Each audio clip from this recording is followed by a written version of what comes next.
Hunter. My name's Makoto Naegi. Sayaka Maizono. Leon Kuwata. Chihiro Fujizaki. Kiyotaka Ishimaru. Kyoko Kirigiri. Celestia Ludenberg.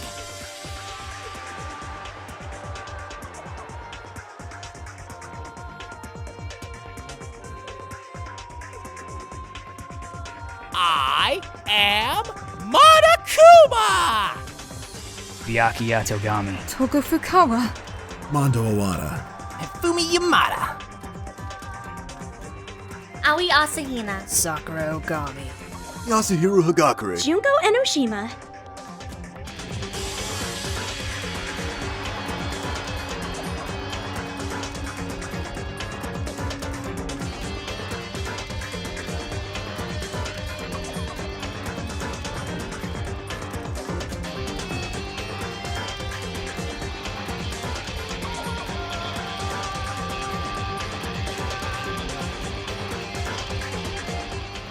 Now then, let's get things rolling!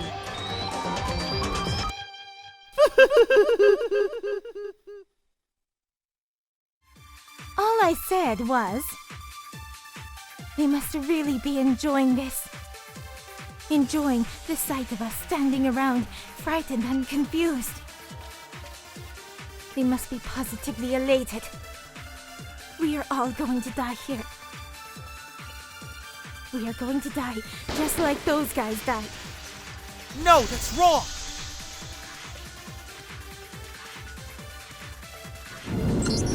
That's right! There's no reason Celeste should have said, just like those guys died. When she said that, none of us had told her Taka was dead. Exactly. And we didn't run into her until after we were all out in the hall.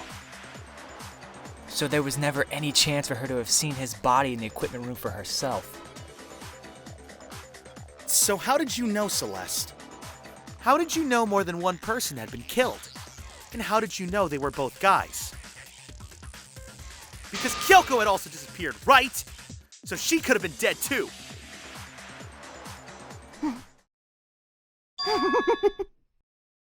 You all have such vivid imaginations. You know that? Imaginations? You claim that I was lying when I told you about the suspicious person I saw. Then what about the picture I took? How do you explain this picture of the costumed villain dragging Hifumi away? It has to be some kind of setup, right? Celeste put the suit on, and then she used the camera's timer to set up the picture. Have you so quickly forgotten? You are the only one who could have possibly fit into that suit. Plus, I happen to know that this particular camera does not have a timer. In other words, it is an unassailable fact that this is a picture of Hifumi being dragged away. If everything I told you is a lie, how can this picture exist? Simple. Are we sure that's really a picture of the suspect dragging Hifumi away? What could you possibly mean by that? Surely there are other explanations than the one you've offered up. No, there is no other explanation. Other explanations? If it wasn't a picture of the suspect dragging Hifumi away, the only other possibility is... I got it! It's not a picture of the suspect dragging Hifumi away. I would say it's a picture of Hifumi dragging the suspect away. That's certainly within the realm of possibility. The one being dragged off in that picture isn't Hifumi, but the person in the robot suit. We've simply been led to believe that it's the other way around. And the strange costume might only exist to lead us astray even farther. If you saw someone wearing something like that in this situation, Of course you'd notice and be suspicious. That's what happened! You put me to sleep and made me out to be the bad guy in all this! Such a thing is utterly impossible. Hifumi was dragging him away? Ridiculous. Is it? I don't think it's ridiculous at all. Then shut your mouth and allow me to educate you. Celeste thinks she can prove that there's no way Hifumi was dragging the suspect away. But is it really possible?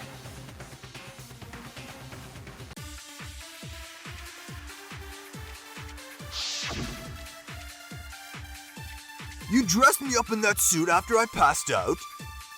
Then you draped me across Hifumi and had him carry my weight. You tried to make me look like the bad guy. Like I said, ridiculous.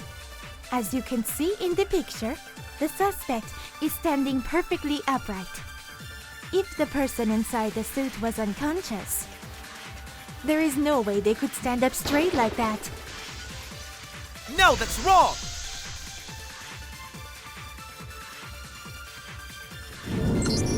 No, even if the person inside the suit were unconscious, they could still stand up like that. Because that Robo-Justice suit had a certain characteristic. You totally can't bend at the waist. Seems like a pretty obvious oversight. That's right! They totally made a mistake when they made it, so it couldn't bend at the waist.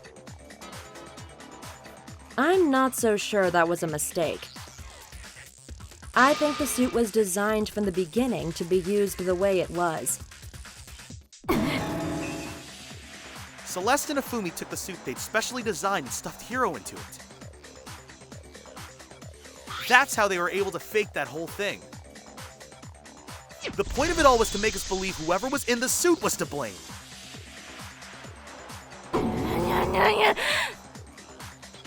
Well then, I suppose this is checkmate. Checkmate?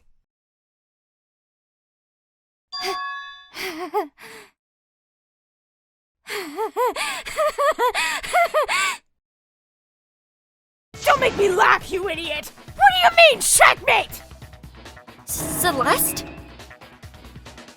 Clearly, you want to cram me into your little guilty box. Well, there's one little problem.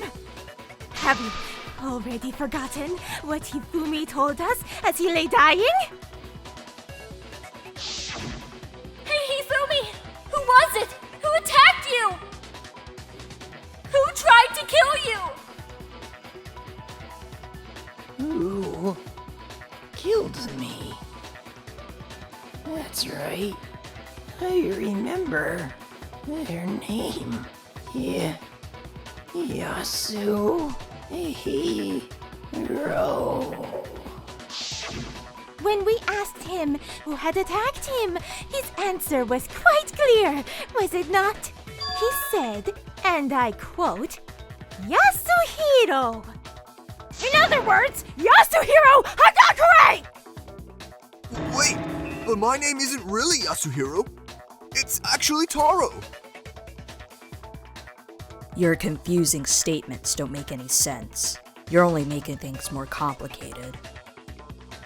He did say Yasuhiro, but are we sure he was really pointing the finger at Hiro? What the hell are you talking about? I'll burn you alive!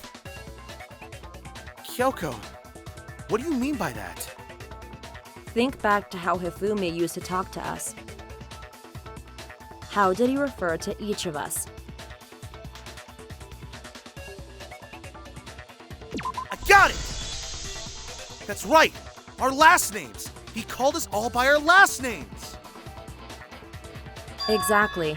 I know I heard him say Mr. Naegi more than once, for example. So if Hifumi did mean to say Hiro's name, he would have said his last name, Hagakure. I'm sure it was just incidental. By chance, his first name. Indecent? Don't talk. Random chance. Now isn't that a convenient explanation? No, there's no reason to think he would have said the name any different than normal. But he must have run out of energy before he could say any more. So if Fumi was trying to tell us the last name of whoever killed him... But the name he said doesn't apply to anyone here. Well, no. Hold on. There's one person it could apply to. And that's Celeste! She never actually told us what her real name is. What did you just say? To think you'd take your false accusations so far, I don't know whether to laugh or spit! Come on! Enough with your idiotic blather! Yasuhiro is a loser's name! Do I look like a loser to you? Hell, do I? What? I think I've earned the right to be a little on edge! Okay, then fill us in. What's your real name? Fine! Make sure your ear holes are wide open and listen up! My real name is Celestia Ludenberg. Could you please stop making me repeat myself over and over again? Celeste still won't give up. So then... I have to do something to make her accept it.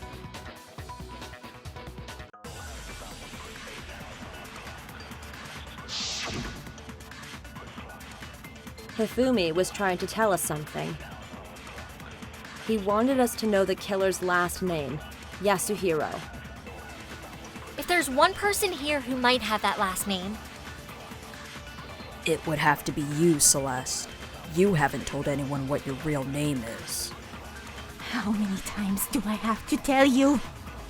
My name is Celestia Ludenberg, god damn it! How long do you plan to go on pretending? I'm not pretending. It's the truth. And since you have no way to contradict me... No, that's wrong!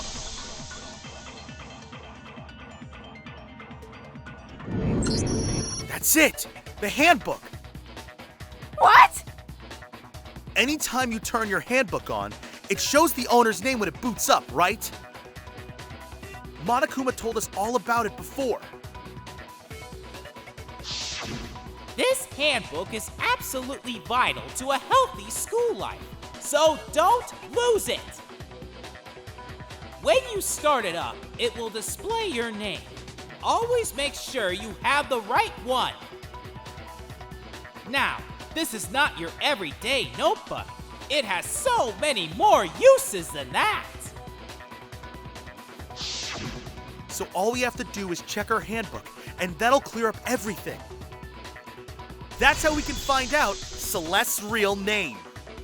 That's an invasion of privacy. I refuse to cooperate. Celeste, can you please just tell us what really happened? Please, just tell us. Even when I am put in check, it's just my nature not to give up.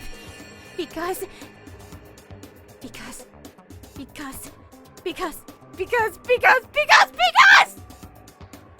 Until the game's over, you never know what might happen! Fine then. Let me settle it. Let me go over the case again, from the beginning, and shed light on all your crimes. And that'll bring everything to an end! Here's exactly what happened! Before anything, the killer persuaded someone to help carry out the murder. And that person was...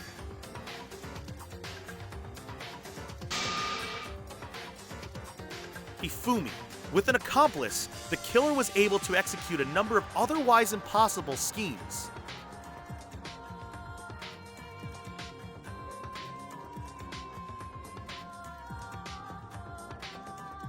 First, they convinced someone to meet them in the rec room last night at 1 in the morning.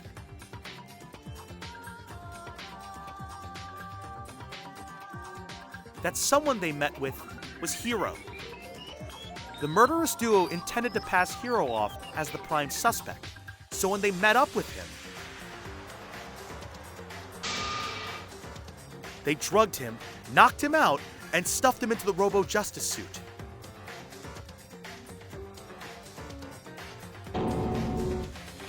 Next, Hifumi positioned himself to make it look like Robo-Justice was attacking him, while the killer used a digital camera to take pictures of the assault.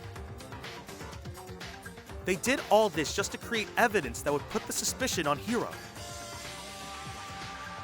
When they were done with him, they shoved him, still unconscious, into the pool room locker.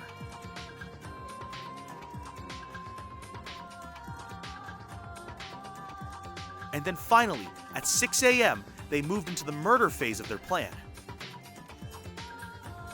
They called Taka to the equipment room.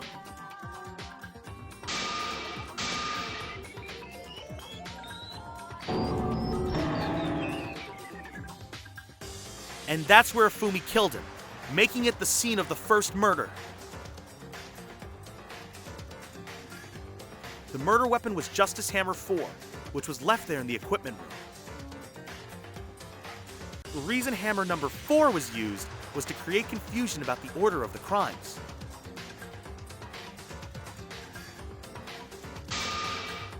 So, next they falsified 2 more assault incidents. For these attacks, the killers pretended to be the victims to solidify Robo-Justice as the suspect. The first fake incident was the attack in the rec room. There, the killers wanted us to see Justice Hammer 1 and the Robo-Justice pictures they'd taken. They wanted to make sure we bought the surprise attack story. The second fake incident was the attack in the library. This time, they planted Justice Hammer 2 and an injured Hifumi to sell us that story.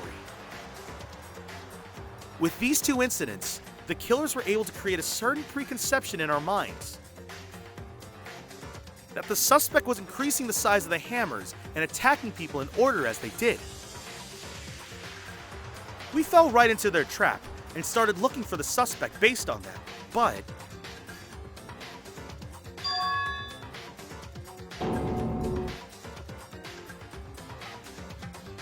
while we did that, we left Hifumi alone in the nurse's office.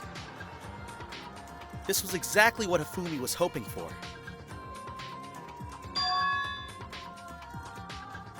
He took a blood packet from the refrigerator and Justice Hammer 3 and turned the room into a crime scene in which he himself had apparently been brutally murdered.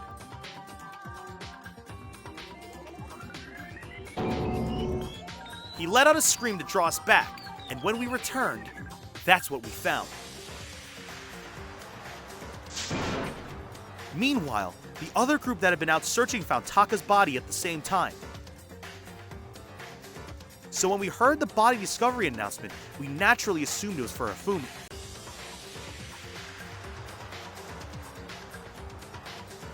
We left the nurse's office, and Hifumi once again took advantage of the situation. He simply got up and made his escape. When we learned his body had disappeared, we all rushed back to the nurse's office. And once again, Hifumi had the chance he was waiting for. This time, he snuck into the equipment room.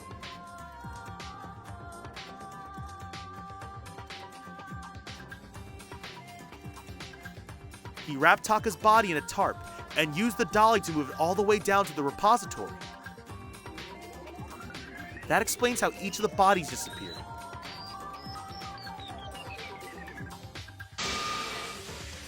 But even Hifumi didn't know what the true killer had in mind for their final act.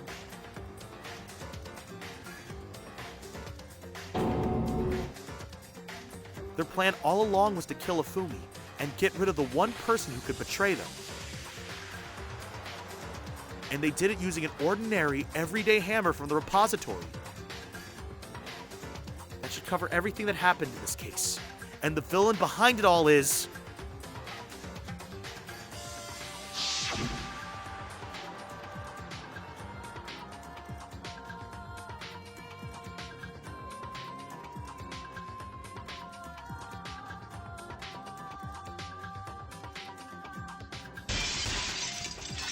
Celeste!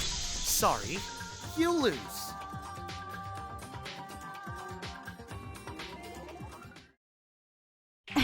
Lost? I lost? When was the last time I was forced to utter such words? They hang heavy around my neck. Then you admit it? You're the killer? Listen to you, trying to take charge as if you're my private instructor.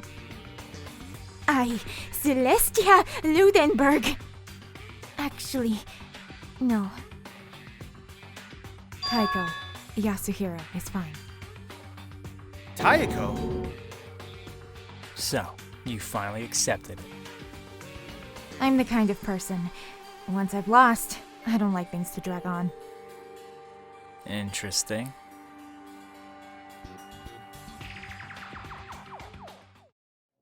Okay, Monokuma. I'm ready to begin. Or, no. I suppose this is the end, isn't it?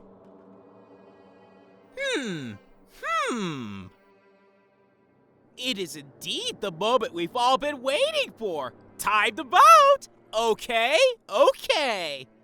If you would, please locate your lever and cast your vote. And when the votes are tallied, who will become the Blackened? Will you make the right choice or the dreadfully wrong one? What's it gonna be?